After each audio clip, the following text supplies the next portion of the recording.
Hello and welcome. If you're new to the Bible and new to this channel, you might want to watch parts 1 and 2 of the Introduction to the Bible. You might also want to watch the videos, Who is Jesus? And the Gospel. You can find the links to these videos under this one. This video presents the idiom, a wolf in sheep's clothing. Like the expression, a devil in disguise, a wolf in sheep's clothing refers to someone who has evil or bad intentions, yet pretends to be harmless, like an innocent sheep.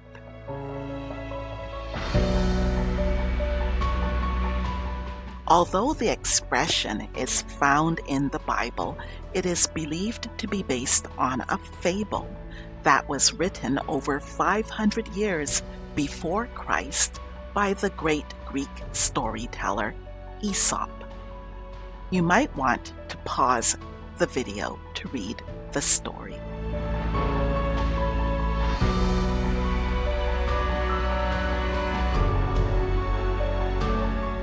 The expression appears near the end of a series of teachings now known as the Sermon on the Mount.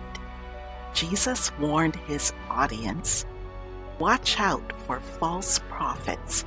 They come to you in sheep's clothing, but inwardly they are ferocious wolves."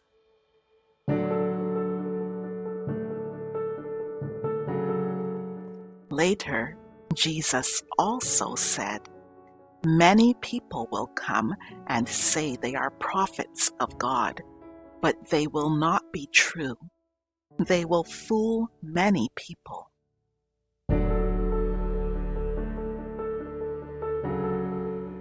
At the time, false prophets were nothing new. They had been deceiving God's people and leading them astray for generations. You might want to read these verses to find out what God said about false prophets in the Old Testament. Regarding God's instructions to Moses in Deuteronomy, you might also want to read John chapter 5, verse 46, and Acts chapter 3, verse 22 in the New Testament.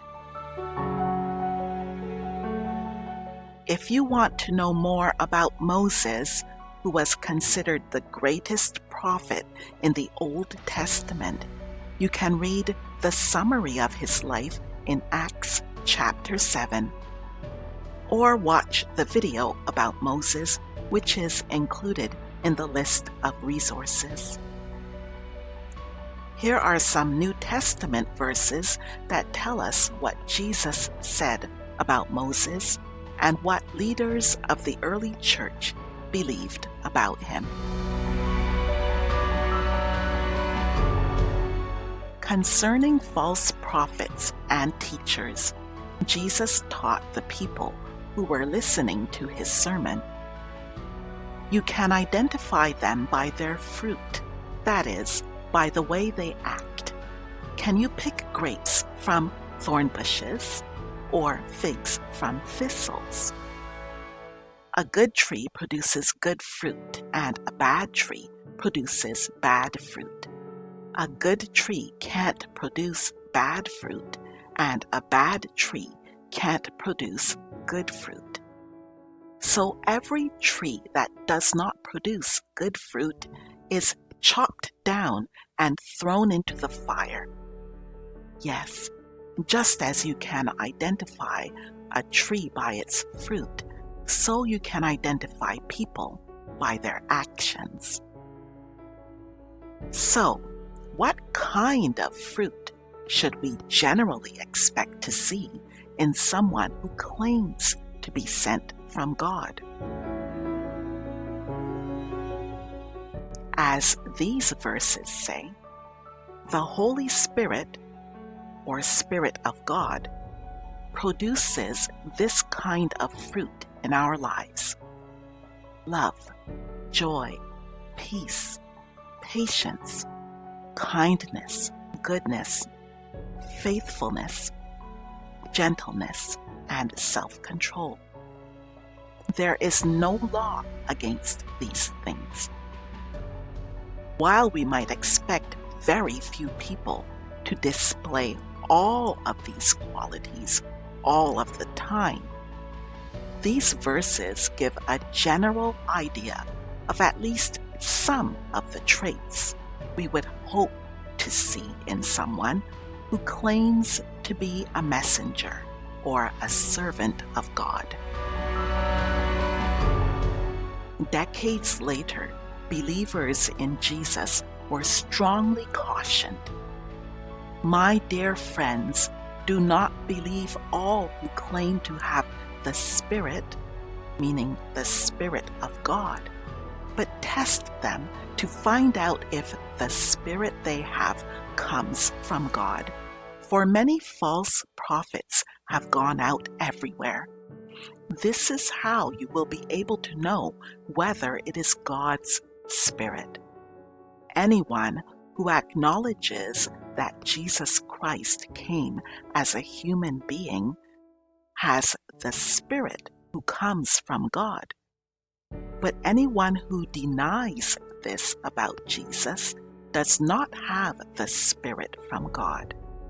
The Spirit that he has is from the enemy of Christ, the Antichrist. You heard that it would come, and now it is here in the world already. Writing about the many antichrists, or enemies of Christ, who had already come, the same author explained, this is what makes an antichrist: denying the Father, denying the Son. No one who denies the Son has any part with the Father, but affirming the Son is an embrace of the Father as well.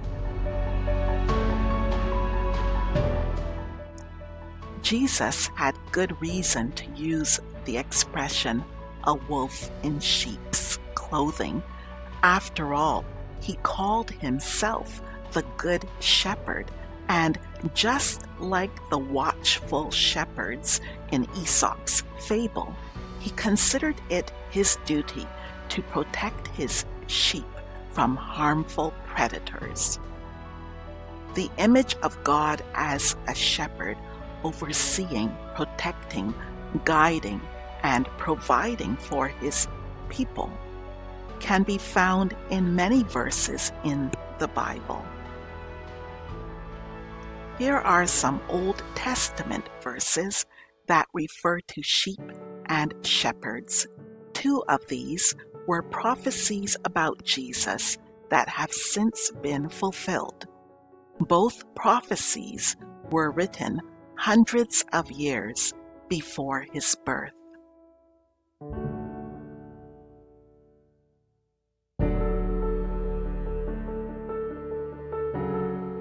Possibly the most popular reference to God as shepherd is found in Psalm 23, which you may already be familiar with.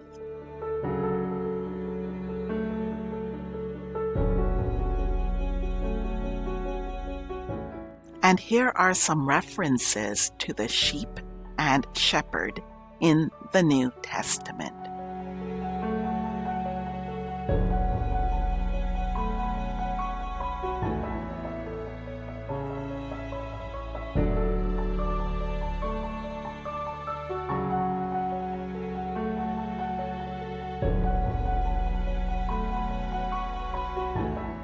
Throughout his life and ministry, Jesus encountered many false perceptions or ideas about who he was.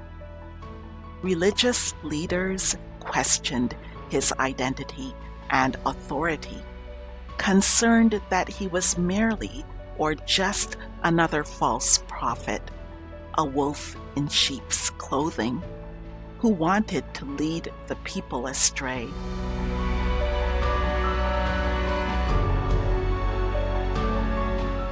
In spite of the overwhelming evidence, which included countless acts of love, service, and compassion, and revolutionary teachings about loving God and loving others, followed by his death and resurrection,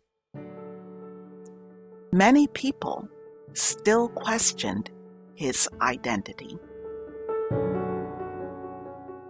The same is true today. This brings me to the end of this video. If you'd like to learn more about Jesus and how to start a relationship with God, please check out the resources under the video. Thank you for listening.